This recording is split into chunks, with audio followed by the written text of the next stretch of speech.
I remember the day we first saw the line. Even through the sensor's distorted filter, past miles of radiation static, that thing looked wrong. It was as if the universe itself had set a boundary, drawn a white line, and posted a sign that read, "Do not cross." The screen flared, and for the first time, I realized that the feeling of the abyss wasn't just a metaphor. Before us was a wall of pure energy, flat, smooth, without a trace of matter, no dust, no starlight behind it. We hung suspended in absolute silence. Even the ventilation seemed loud.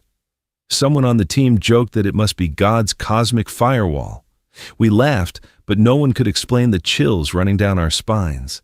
When the first images reached Earth, the circus began. Politicians argued over who owned the discovery, corporations started carving up the expansion potential, and scientists were racking their brains. Our names flashed in the news. We were called pioneers of a new era. I wanted to tell them we had just found a door, and nobody knew if it even had a handle. We tried to understand the phenomenon's nature: lasers, spectral analyses, drones. Everything came back scorched or didn't come back at all.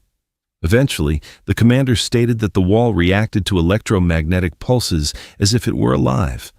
From that moment, we felt uneasy. If it reacts, it means it senses. And if it senses, who's to say it isn't waiting? Every day, the space around the line grew more crowded. Hundreds of ships, scientific, military, private, hung in orbit like hungry fish around a shark. They transmitted data, argued, and recorded vlogs. Some claimed to hear low sounds, as if the energy itself were singing. I actually picked up a strange vibrational background once, like someone was whispering through the hull's metal. That's when I first thought that maybe this wasn't a barrier, but an invitation. But an invitation to what?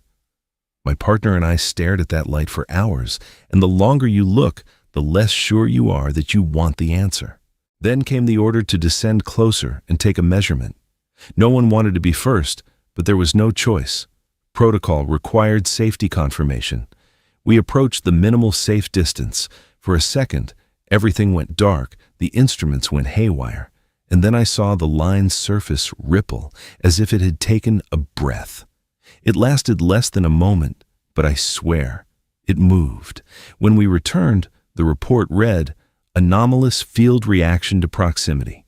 Only I know that I didn't see a field, but something that was looking back, and now I'm not sure who discovered whom first, us discovering the line, or the line discovering us.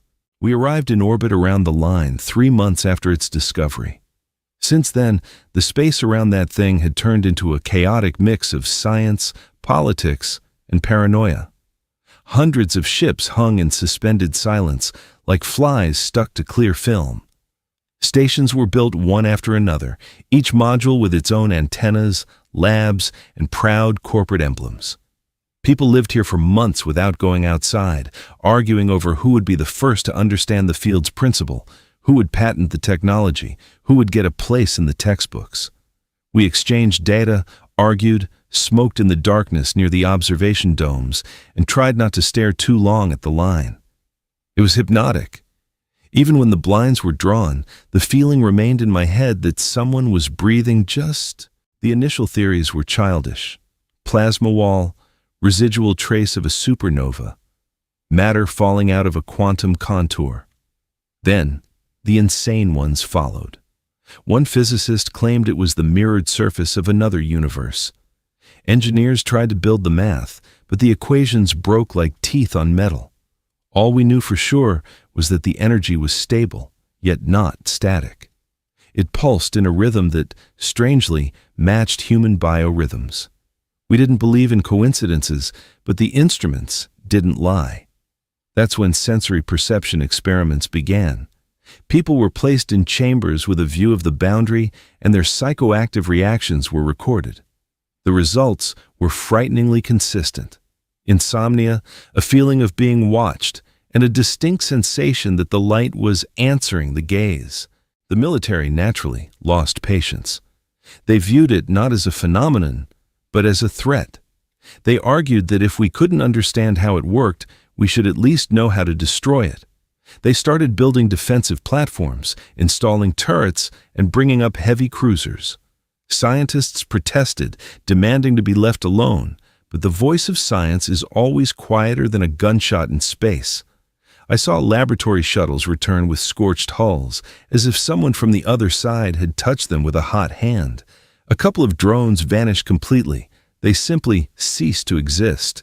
That's when the militarists decided the wall wasn't just reacting, it was defending itself. And from that moment on, talk of diplomacy sounded like a joke. We argued through the nights. The mess hall was cold, smelling of metal and dust, and the monitors displayed an endless loop of the glowing wall. I advocated for caution.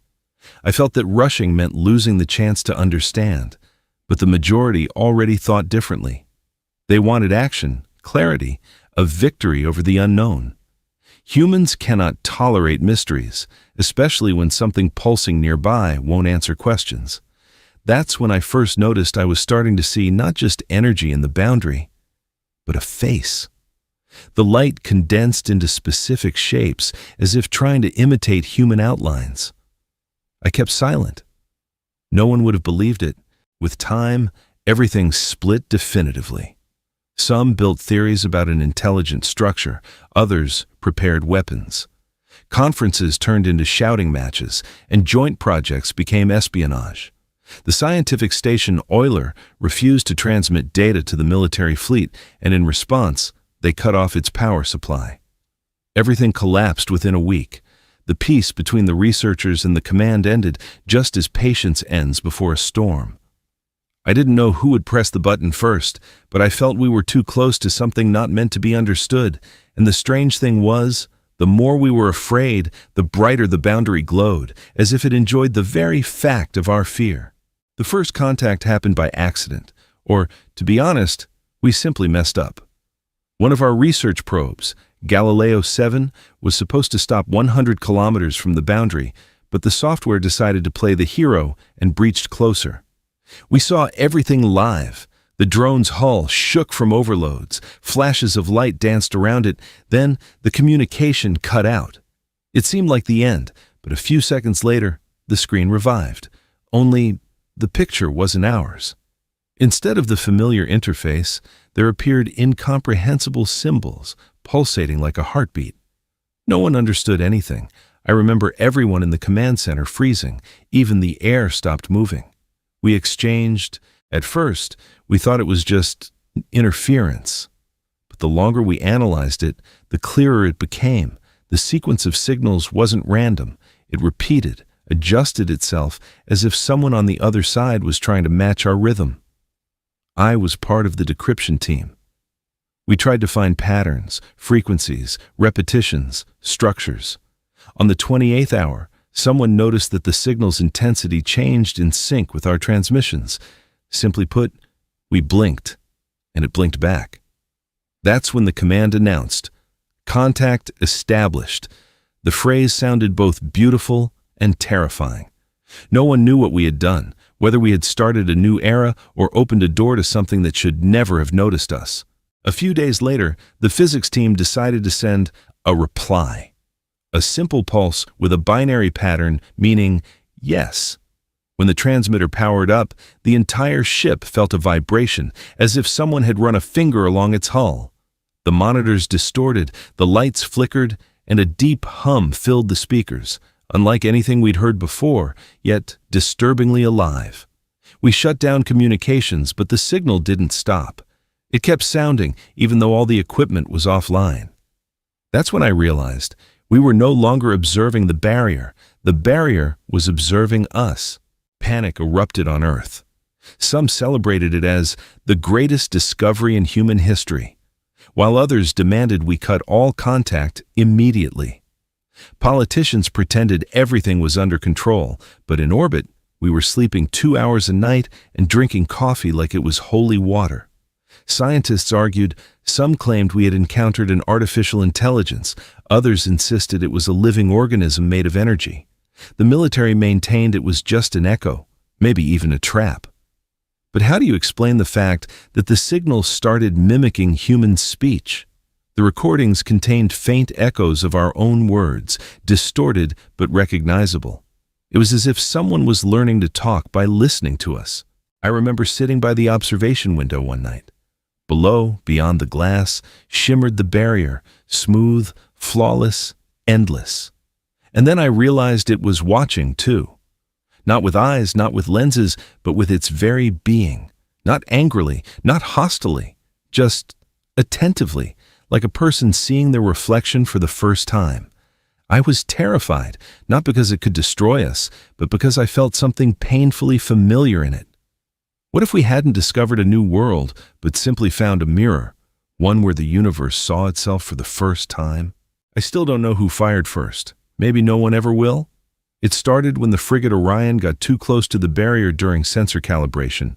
According to protocol, it should have kept its distance, but the comms were glitching, navigation was off, and the ship drifted where it shouldn't have. The footage looked like an accident. One pulse, a short flash, then fire.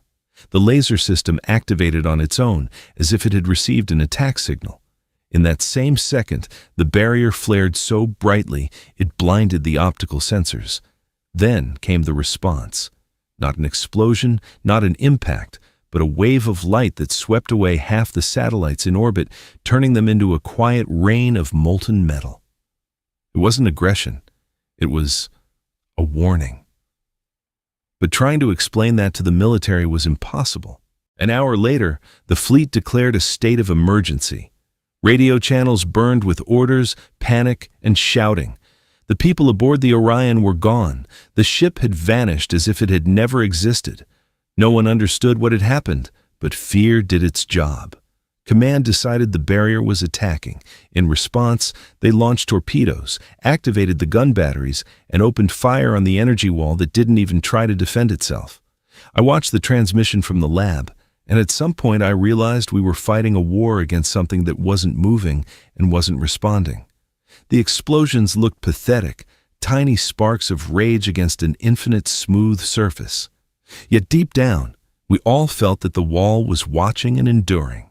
When the response finally came, no one was ready. A new wave of energy burst out from the barrier, not blinding, not destructive, but somehow alive. It passed through space, through ships, through people. Everything froze. The instruments went haywire. Time itself seemed to stop. And for a few seconds, I saw faces. Not human, not alien, just shapes, flashes like dreams. Then, everything disappeared. Many thought it was a hallucination, but the ships closest to the barrier started melting. Not from heat, from within, as if the matter itself was too tired to hold its form. Command gave the order to retreat, but it was too late. Half the fleet didn't respond. The first official losses were confirmed a day later. 300 people, missing in action, though everyone knew there wasn't even debris left. The press on Earth screamed about an attack, demanding retribution. Politicians promised to respond in kind. Scientists wrote reports arguing it wasn't a weapon, but a reflection of our own actions. Yet no one listened. We opened Pandora's box and then blamed the darkness itself for looking back. Since then, everything changed. The barrier stopped being a mystery. For humanity, it became the enemy. And for me, it became a mirror reflecting our own stupidity. I often think it could have gone differently. If someone had just pressed cancel, undoing the fatal decision, if the fleet hadn't been so terrified of its own shadow and the unknown that it lost its composure, if people simply knew how to wait and show patience in the face of the incomprehensible. But waiting has never been our strength. It's against our nature. We strike first, act preemptively, and destroy potential threats just to avoid feeling vulnerable and weak. And now, every time I look at the cold, empty night sky, I can't help but remember that awful, pivotal moment when the universe first answered us. Not with words, not with dialogue, but with light, bright and blinding. And I think it wasn't angry or furious at us, just deeply disappointed. At first, no one wanted to call it a war. They called it a containment operation, a responsive measure, a tactical incident. But when the first stations disappeared, even propaganda stopped sugarcoating it. The barrier was no longer just a wall. It had changed. Its surface began to move, to flow, forming bursts of light that looked like gunfire.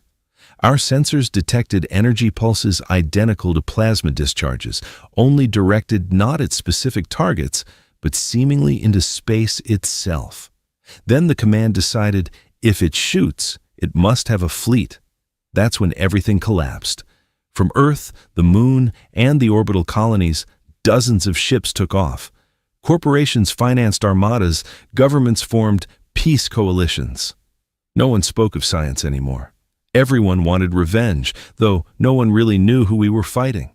I was aboard the transport ship Athena when the first full-scale operations began.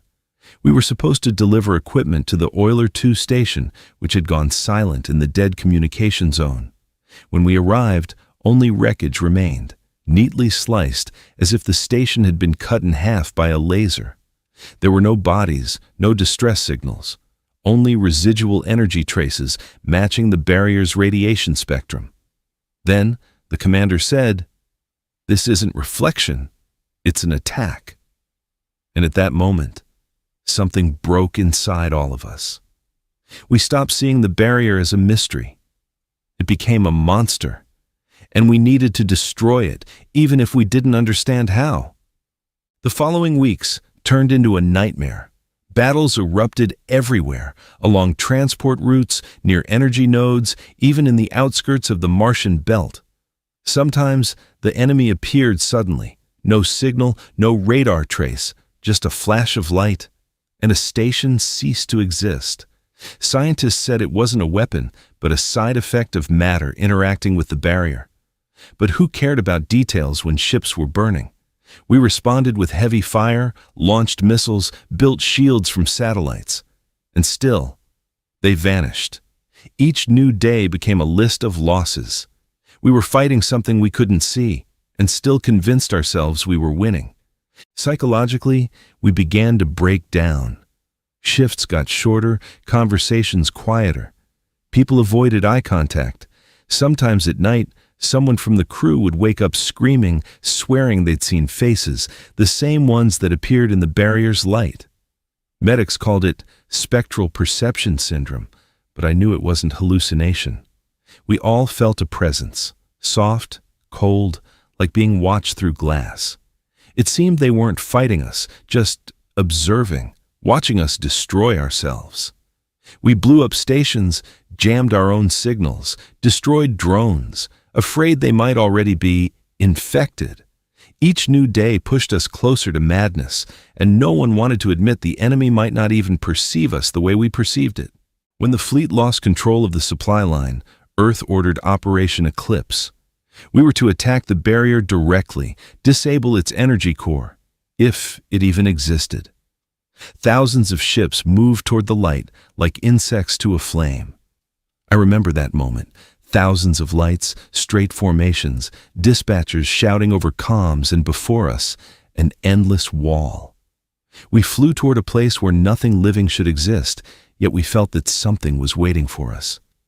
When the first volley hit the surface, the barrier flared up, and space went blind for a second. Then, silence. A silence so deep I could hear my heartbeat.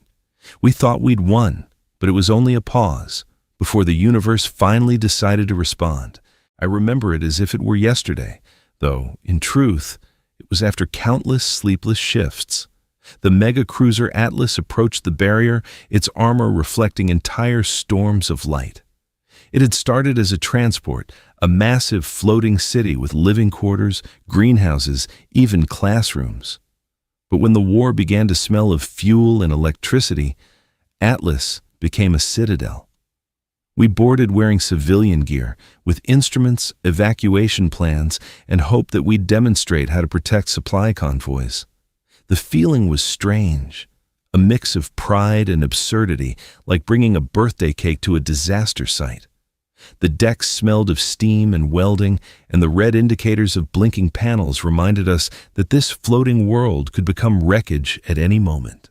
When the first volleys began, the Atlas turned into a battlefield.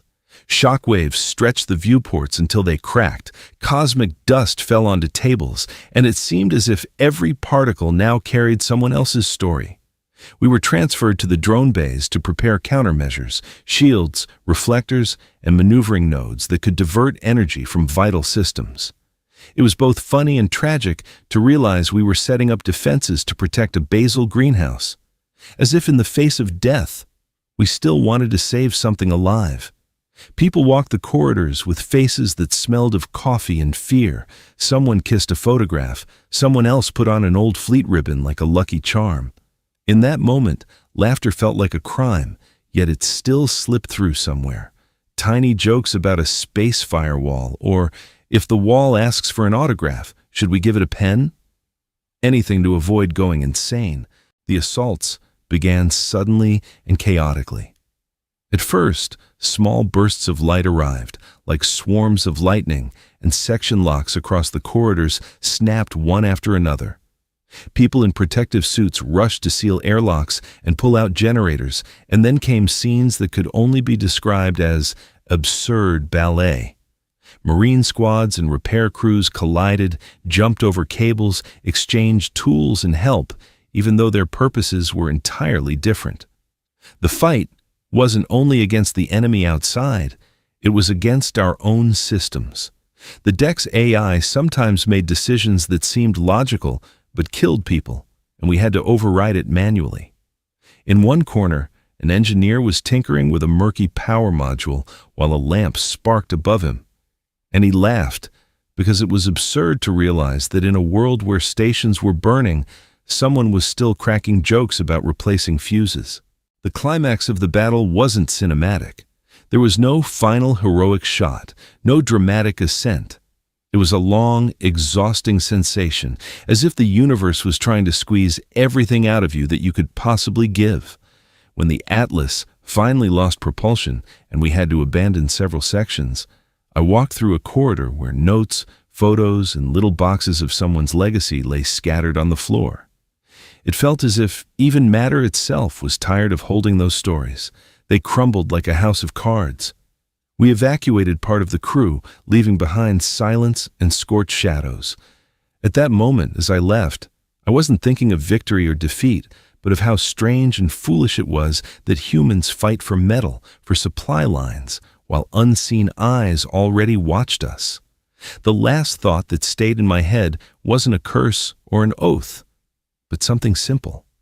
If I had the choice, I'd give away that last box of photographs, just so someone, someday, could understand that we were more than soldiers. When war had almost become routine, when crews stopped writing dates in their logs and losses turned into statistics, intelligence brought news that changed everything. They returned with fragments of data, encrypted on unfamiliar frequencies, with recordings of pulses that sounded like the cosmos breathing. Decrypting them took weeks. The deeper the scientists dug, the clearer it became. We weren't fighting an aggressor in the usual sense, but a civilization that simply didn't share our notions of ownership or borders.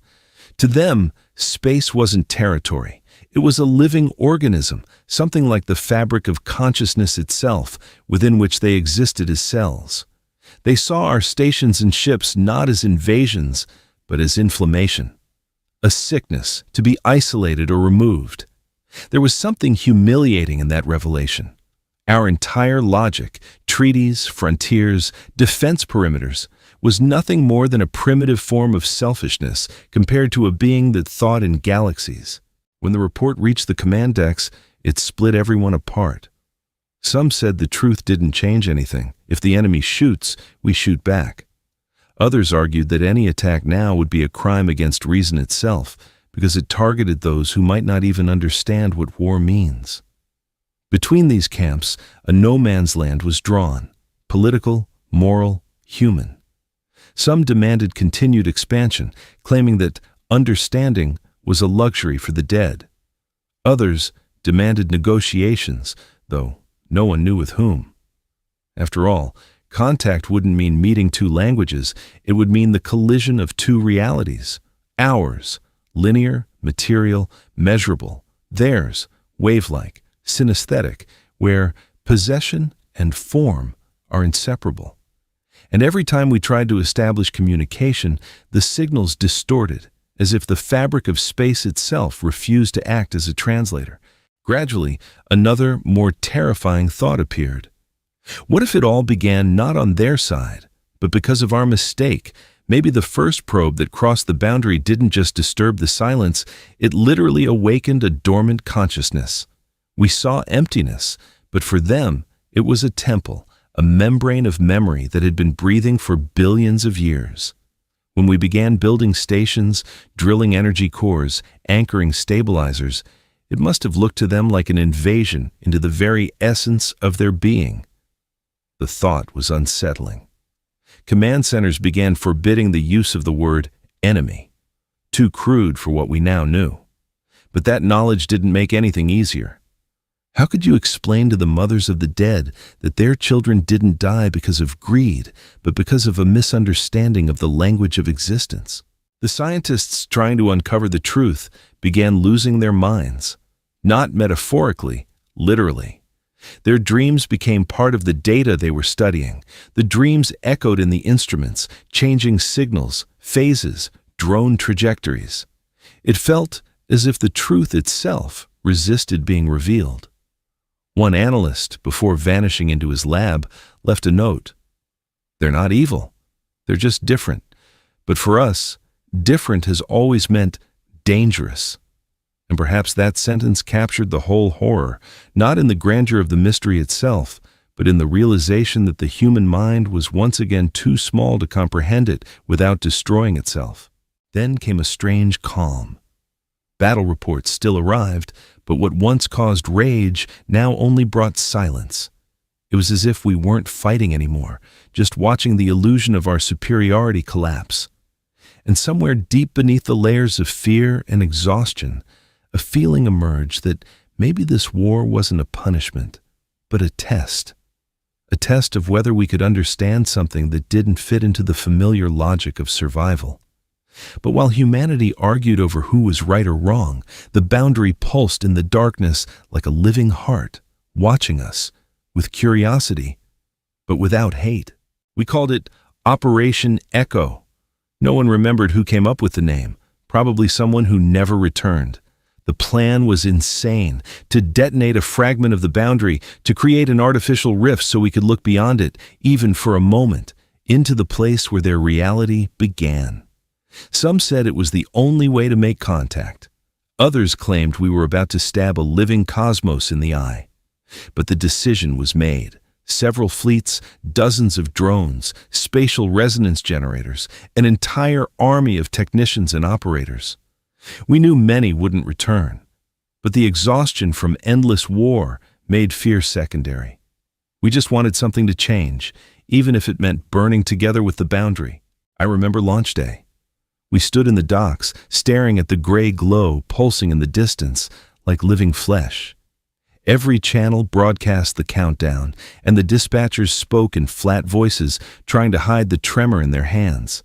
Then, silence. Space seemed to exhale. When the resonator was activated, the boundary didn't explode. It hummed. The sound wasn't a sound, but a vibration in our bones, in our eyes, in our memories. It felt as though time itself stopped for a moment. Then, a blinding flash, and half the fleet vanished. Just gone. No explosion, no debris, no radiation, only light and emptiness. We managed to capture a few signals, fragments resembling voices, but not human ones. Maybe they were residual oscillations. Or maybe it was a response. No one knew. What mattered was that the balance was broken. While the command centers tried to make sense of what had happened, the enemy moved. Their wave ships, previously confined to their side, suddenly pushed through the breach. It was as if the universe itself had granted them permission. Within 24 hours, we lost 3 stations and 2 colonies. Space around the barrier became chaotic. Satellites fell from orbit, links failed, gravitational fields went haywire. We found ourselves at the center of a catastrophe of our own making. The irony was that no one remembered why it had started. Peace missions, energy resources, or simply the human urge to prove we were the center of the universe. After the failed operation, Command tried to hide the scale. Reports were cleaned up, documents rewritten. But down among the survivors on the wreckage, rumors were already spreading. They said several ships weren't destroyed, but had passed through. That people aboard them saw not emptiness, but cities of light, vast structures moving to the pulse of the universe. One technician claimed he heard a voice asking us to stop. He was written off as having a nervous breakdown. But at night, when I looked at the remnants of the barrier, I heard something too. Not words, but a sense, as if someone was trying to explain that the pain was just a misunderstanding, that maybe we had become what we set out to destroy. The losses were horrific, unimaginable. We lost not only the bulk of our proud fleet, we lost faith in our rightness and in our future. Everything we had ever called meaning fell apart like cosmic dust in a vacuum. And yet, amid that ruin of total collapse, a strange, grim clarity appeared. Both sides now knew for certain there was no turning back. We, humans, had broken an ancient balance, and the whole universe demanded immediate reckoning. But deep inside that terror and despair, something else flickered. A thin, barely perceptible hope that through unbearable pain and total destruction, true understanding might finally be born, even if at the cost of a whole galaxy consumed by war. We approached an end no one wanted, but everyone had sensed coming. The space around the barrier no longer looked like the cosmos. It breathed, vibrated, cracked under strain. Light spread through the void like blood in water. What remained of the human fleet gathered at the line of the last barrier. Where stations and relays once shone, now hung debris, tumbling in chaos. Command named the operation Last Light. We didn't know if it would be a breakthrough or suicide, but there were no other options. Either destroy part of the barrier and see what lay beyond, or let that faceless wave erase everything called humanity. When the battle began, it was unlike anything I had seen. Space cracked like glass under the pressure of energy. Their ships didn't move. They seemed to grow from light, from the fabric of time itself, each impulse reflecting in thousands of echoes. We fired, even though we understood we were shooting at the incomprehensible. Megacruisers exploded silently like stars, and debris turned into shining dust absorbed by the barrier. Communications collapsed. I watched friends die and could do nothing. Everything blended: fear, helplessness, the desperate need to justify what was happening. Then, suddenly, amid the chaos, silence. The hum stopped, the vibrations ceased, space seemed to freeze, waiting for a decision. At that moment, our last charge went off, the antimatter resonator. It had to be activated manually, and I swear no one expected it to be done by an engineer, a guy whose name I didn't even know. He stepped into the capsule, smiled through the cracks in the glass, and simply vanished. The barrier flared with white light, not breaking, but unfolding like a flower, as if it had been waiting for this very moment. Everything around turned into radiance, not blinding, but warm, human. And then we saw what we never expected. On the other side, there wasn't an enemy, no army, no machines. Streams of light, forms of life existing as energy, like thoughts given shape.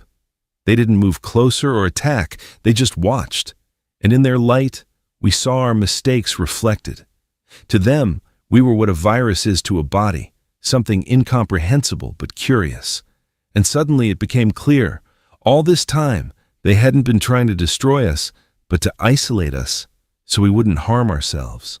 When everything fell silent, no one celebrated. Only a third of the fleet remained, and there was no contact with Earth. We floated among the wreckage like lost children, staring at the glowing rift.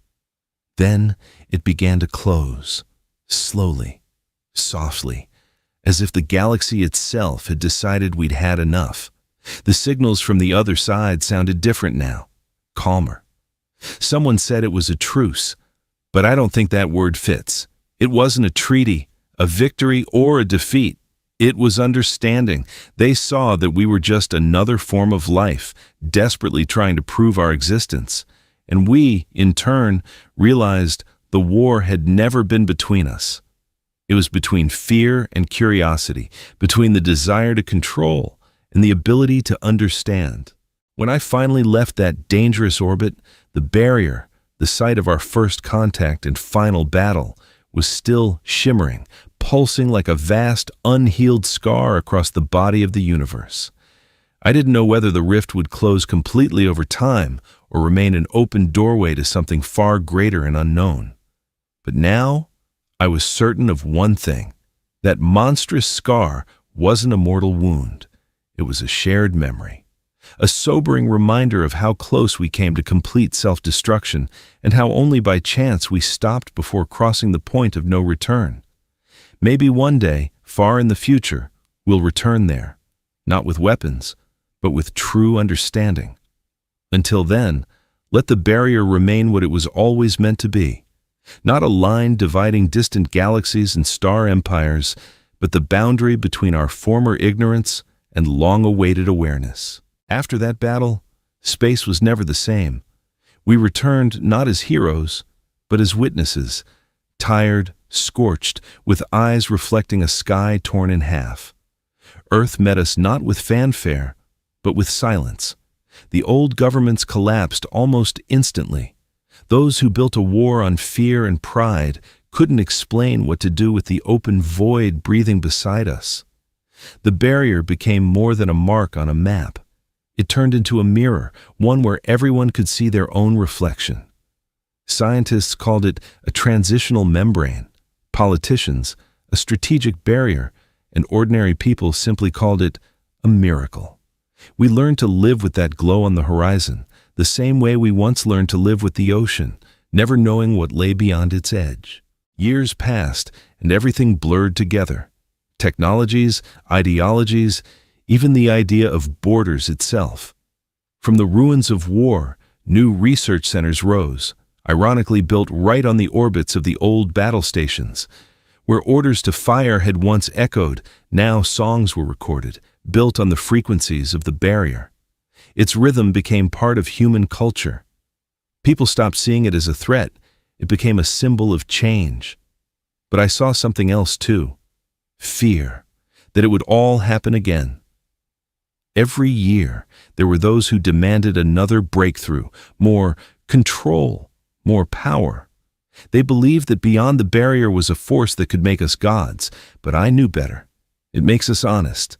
It strips away illusions and forces us to face our own madness.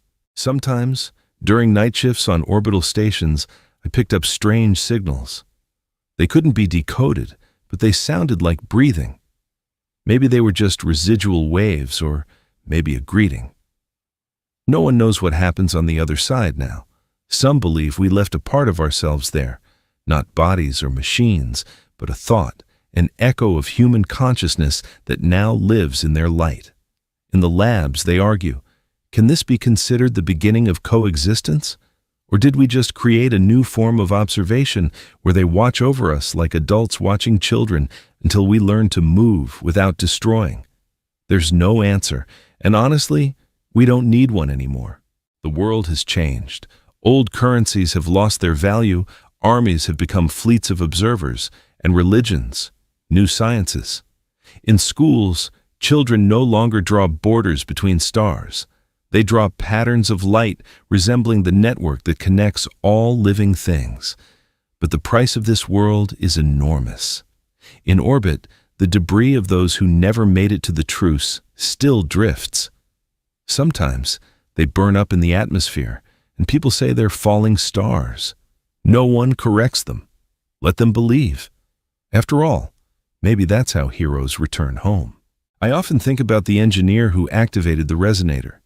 His name is now engraved on a plaque at the base of the Frontier Museum. Children visit and ask questions. Was it a war or a miracle? I don't know what the adults tell them, but if they ask me, I would simply say, it was our first step into maturity. The frontier isn't a barrier or an enemy or salvation. It's a memory of the moment when humanity first looked at itself from the outside and was afraid not of what it saw, but of what it had become. And maybe that fear is the beginning of a new era.